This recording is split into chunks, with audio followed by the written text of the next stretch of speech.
নাগরিক সংবাদে স্বাগত। আপনাদের সঙ্গে আছে আমি মুনিয়া জুথি। শুনছিলেন সংবাদ শিরোনাম, এবার জানিয়ে দেব বিস্তারিত। অন্তর্বর্তী সরকারকে সতর্ক বার্তা দিলেন বিএনপির ভারপ্রাপ্ত চেয়ারম্যান তারেক রহমান।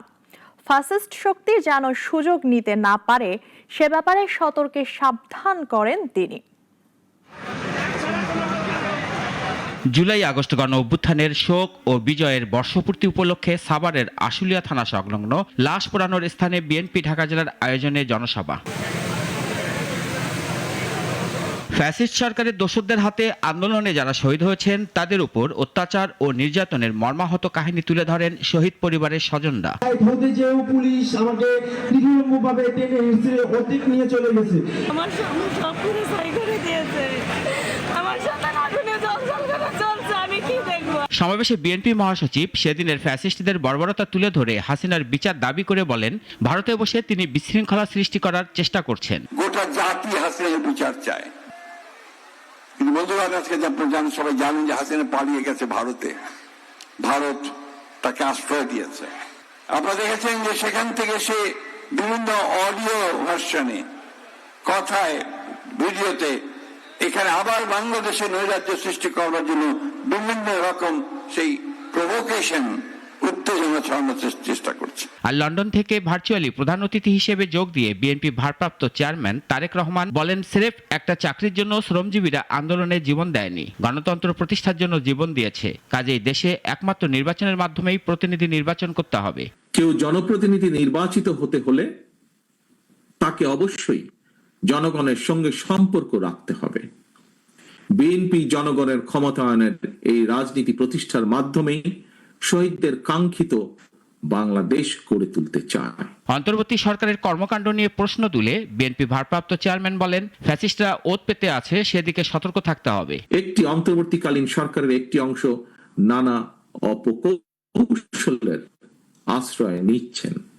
আমি অন্তর্বর্তীকালীন সরকারের প্রতি দৃষ্টি আকর্ষণ করে বলতে চাই, শত শহীদদের রক্তের বিনিময় পতিত, পলাতক, পরাজিত, বিতাড়িত ফ্যাসিবাদী অপশক্তি রাষ্ট্র রাজনীতিতে পুনর্বাসিত হওয়ার সুযোগ নিতে ওত পেতে রয়েছে।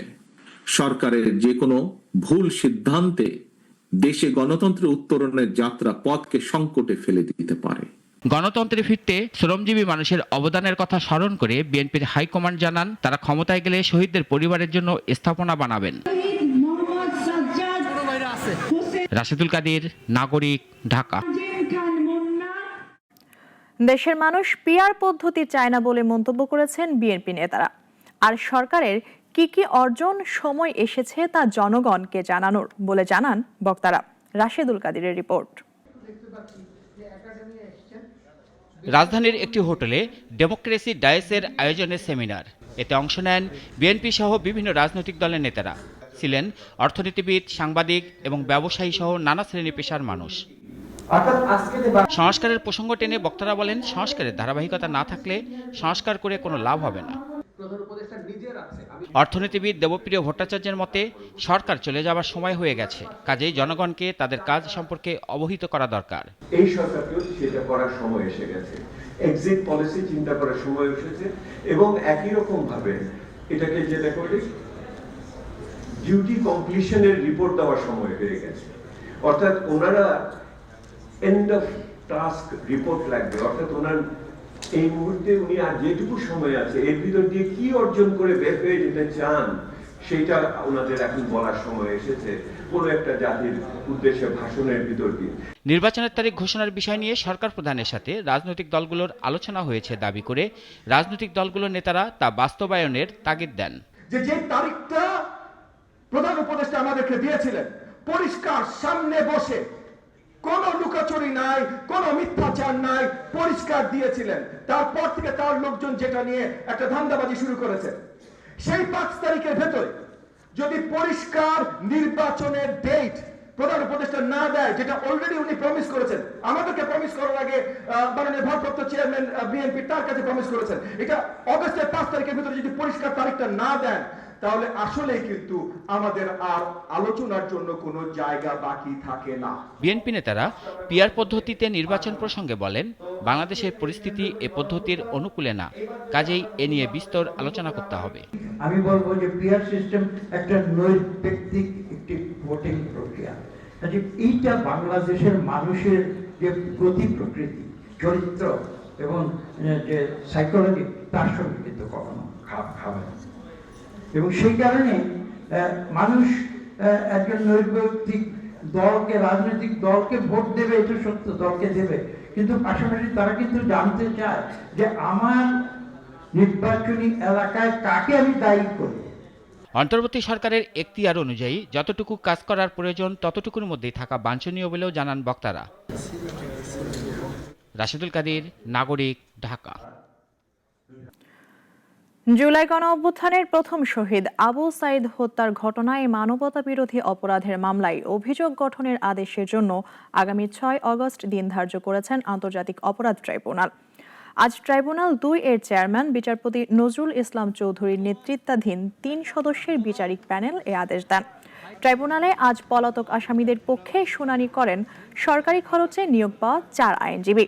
প্রসিকিউশনের পক্ষে ছিলেন প্রসিকিউটর গাজী এম.এস. তামিম। এ ঘটনায় মোট 30 জনকে আসামি করা হয়।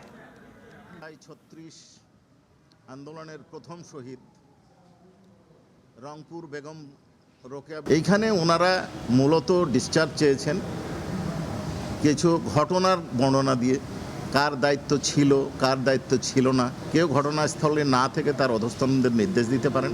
এখানে আমরা কয়েকটা পার্ট করেছি, সেটা হচ্ছে বিশ্ববিদ্যালয়ের শিক্ষক কয়েকজন আছেন, কয়েকজন কর্মচারী আছেন, তাদের কি কি ভূমিকা তা আমরা সুনির্দিষ্টভাবে বলেছি আমাদের ফরমাল চার্জ এবং বক্তব্যে। টাঙ্গাইলের বিন্দুবাসিনী সরকারি বালক উচ্চ বিদ্যালয়ে ক্লাসের সময় শিক্ষার্থীদের জোর করে এনসিপির সমাবেশে নিয়ে যাওয়া হয়েছিল। এর প্রতিবাদে বিক্ষোভ মিছিল ও সমাবেশ করেছে স্কুলটির শিক্ষার্থীরা। তারা দোষীদের শাস্তি ও ক্ষমা চাওয়ার দাবি জানিয়েছে। আব্দুল্লাহ আল নোমানের পাঠানো তথ্যচিত্রে আনোয়ার হোসেনের রিপোর্ট। দেশজুড়ে জুলাই পদযাত্রা করছে জাতীয় নাগরিক পার্টি এনসিপি। গতকাল মঙ্গলবার সকালে টাঙ্গাইল শহরের শামসুল হক তোরণ থেকে জুলাই পদযাত্রা বের করেন নবগঠিত তরুণ দল এনসিপি। পদযাত্রাটি শহরের গুরুত্বপূর্ণ সড়ক প্রদক্ষিণ করে শহরের নিরালা মোড়ে পথ সমাবেশে মিলিত হয়। কিন্তু অভিযোগ উঠেছে এনসিপি সমাবেশে বিন্দুবাসিনী সরকারি বিদ্যালয় থেকে জোর করে শিক্ষার্থীদের নিয়ে যাওয়ার। এ নিয়ে আজ প্রতিবাদ ও বিক্ষোভ মিছিল করেছেন বিদ্যালয়টির সাবেক ও বর্তমান শিক্ষার্থীরা। যারা শিক্ষার্থীদের রাজনৈতিক অনুষ্ঠানে যেতে বাধ্য করেছে তাদের শাস্তি দাবি করেছেন বিন্দুবাসিনীর সাবেক ও বর্তমান শিক্ষার্থীরা। একই সাথে ঘটনায় জড়িতদের জনসম্মুখে ক্ষমা চাওয়ার আহ্বান জানিয়ে প্রতিবাদ সমাবেশে বক্তারা কঠোর আন্দোলনের হুঁশিয়ারি দেন। ষষ্ঠ থেকে দশম শ্রেণীর শিক্ষার্থীদের কেন রাজনৈতিক মিছিলে যাওয়ার জন্য উস্কানি দেওয়া হয়েছিল, কিন্তু তারা এনসিপির নাম বলে ছাত্রদের বের করে নিয়ে আসছে। যারাই এটার সাথে জড়িত তারা জনসম্মুখে তাদের ক্ষমা চাইতে হবে। এখান থেকে বহু রাজনীতিবিদ এসেছে, কিন্তু কোন রাজনীতিবিদ বিন্দুবাসিনী ছাত্রদের রাজনীতি করতে পারে নাই। স্কুলের টিচারদের অবমাননা করে তারা আমাদের স্টুডেন্টদের বের করে নিয়ে গেছে। তবে অভিযোগের বিষয়ে জেলা এনসিপির প্রধান সমন্বয়কারী মাসুদুর রহমান রাসেল এই নিয়ে সাবেক ও বর্তমান শিক্ষার্থীদের কাছে এনসিপির পক্ষ থেকে দুঃখ প্রকাশ করেন।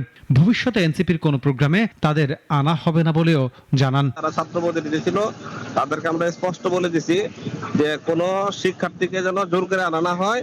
কেউ যদি আসতে চায় সেটা যেন স্কুল থেকে পাঠায় আর কি, কিন্তু কেউ যেন বলে না যে আমাকে জোর করে নিচ্ছে। তো যাই হোক, তারপরেও কে বা কারা তাদের নিয়ে আসছে, আমি সকালবেলা প্রিন্সিপাল স্যারকে ফোন দিছি, ফোন দিয়ে সকল শিক্ষক এবং সাবেক এবং বর্তমান সকল শিক্ষার্থীর কাছে দুঃখ প্রকাশ করছি। সেদিন এনসিপির কর্মসূচিকে কেন্দ্র করে শহর নিরাপত্তা জোরদার করতে পুলিশের প্রায় 9 শতাধিক সদস্য দায়িত্ব পালন করেছিলেন। ডেস্ক রিপোর্ট, নাগরিক। রাজধানীতে মাসে গড়ে 20টিরও বেশি হত্যাকাণ্ড, প্রায় 5টি ডাকাতি আর শতাধিক চুরির ঘটনা ঘটছে। সকালে ডিএমপির মিডিয়া সেন্টারে সংবাদ সম্মেলনে ডিএমপির উপকমিশনার মোহাম্মদ তালেবুর রহমান জানান, গুলশানে চাঁদা নিতে ধরা পড়া রাজ্জাকের বাসা থেকে 2.25 কোটি টাকার চেক উদ্ধার হয়েছে। ঢাকার 50টি থানা মিলিয়ে চলতি বছরের জানুয়ারি থেকে জুন পর্যন্ত রেকর্ড হয়েছে 121টি খুন, 33টি ডাকাতি, 248টি ছিনতাই আর 1000-এর বেশি চুরির মামলা। গড়ে প্রতি মাসে 20টিরও বেশি হত্যাকাণ্ড ও 178টি চুরির ঘটনাও ঘটছে। সকালে রাজধানীর মিন্টো রোডে ডিএমপি মিডিয়া সেন্টারে এক সংবাদ সম্মেলনে এসব তথ্য জানায় ডিএমপি।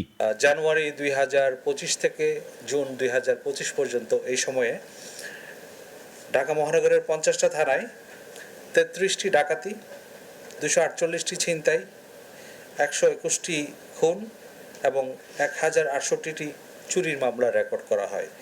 এই হিসাবে যদি আমরা চিন্তা করি, গড়ে ঢাকা মহানগরীতে 20টির মতো খুনের ঘটনা সংঘটিত হয় প্রতি মাসে এবং এই সংখ্যা ডাকাতির ক্ষেত্রে গড়ে 5টির মতো ঘটনা সংঘটিত হয়।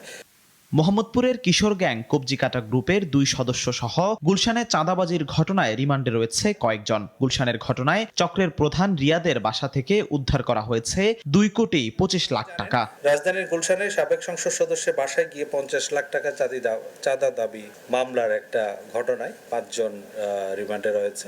তাদের একজনের বাসা থেকে 2,25,00,000 টাকার একটা চেক উদ্ধার করা হয়েছে। আইনশৃঙ্খলা পরিস্থিতি নিয়ে নানা সমালোচনার মধ্যেও ডিএমপি বলছে সামগ্রিক অবস্থায় স্থিতিশীল রাখতে প্রতিনিয়ত কাজ করছেন তারা। আর সামনে জাতীয় নির্বাচন ঘিরে চলছে বিশেষ নিরাপত্তার প্রস্তুতিও। আমাদের উপর যে অর্পিত দায়িত্ব সেটা পালন করছি এবং আমাদের সদস্যরা যথেষ্ট দৃঢ় মনোবল নিয়ে তাদের উপর অর্পিত দায়িত্ব পালন করে যাচ্ছে। জিহাদুল ইসলাম, নাগরিক, ঢাকা। রাজনৈতিক দলের ঐক্যমত্যের ভিত্তিতে বৃহস্পতিবারের মধ্যেই জাতীয় ঐক্যমত্য কমিশন জুলাই জাতীয় সনদ চূড়ান্ত করবে বলে জানিয়েছেন কমিশনের সহসভাপতি অধ্যাপক ডক্টর আলী রিয়াজ। ঐক্যমত্য কমিশনের দ্বিতীয় দফার বৈঠকে 22তম দিনের আলোচনার শুরুতে তিনি কথা বলেন। ডক্টর আলী রিয়াজ বলেন, আলোচনা দ্রুত এগিয়ে নেওয়ার লক্ষ্যে আগামীকালকের মধ্যেই এই সনদ চূড়ান্ত করতে চায় কমিশন। এতে করে একটি সর্বজন গ্রাহ্য ঐক্যমত্যের ভিত্তিতে গৃহীত সিদ্ধান্তগুলো একটি সনদ আকারে সবার হাতে তুলে দেওয়া সম্ভব হবে। কিন্তু আপনাদের কাছে এই সংযোজনীগুলো দেওয়া হয়েছে, আপনারা যদি আগামীকাল সকালের মধ্যে আমাদের কাছে পৌঁছানোর ব্যবস্থা করেন, যদি আপনাদের আপত্তি থাকে, পরিবর্তনের কথা থাকে। আর এর বাইরে সেটা হচ্ছে প্রাথমিক পর্যায়ে যে বিষয়গুলোতে ঐক্যমত্য হয়েছে সেগুলো একটি তালিকা আপনাদের কাছে আজকে বিকেলের মধ্যে আমরা পৌঁছে দেব রাজনৈতিক দলগুলোর কাছে, এবং কালকে আমরা সমস্তটা তৈরি করে যাতে একটা সকলের কাছে গ্রহণযোগ্য ঐক্যমত্যের জায়গাগুলি চিহ্নিত করা আছে এরকম একটি সনদ আমরা সকলের হাতে তুলে দিতে পারি। চাঁদা তোলার অভিযোগে বেনাপোল স্থলবন্দর থেকে 60 জন আনসার সদস্যকে প্রত্যাহার করা হয়েছে। মঙ্গলবার রাতে আনসারের ঊর্ধ্বতন কর্তৃপক্ষের নির্দেশে প্রথম ধাপে এই বদলি কার্যকর হয়। বন্দরে ট্রাক প্রতি 20 থেকে 40 টাকা বকশিশ আদায়ের অভিযোগ ওঠে নিরাপত্তার দায়িত্বে থাকা আনসার ও পিমার সদস্যদের বিরুদ্ধে। আনসার কমান্ডার অসিত কুমার জানান, বাহিনীর শৃঙ্খলা ও ভাবমূর্তি রক্ষায় এই সিদ্ধান্ত নেওয়া হয়েছে। বর্তমানে বেনাপোলে 163 আনসার ও 129 পিমার সদস্য কাজ করছেন। আনসারের পর এবার পিমার সদস্যদের বিরুদ্ধেও ব্যবস্থা নেওয়া হতে পারে বলে জানিয়েছেন কর্তৃপক্ষ।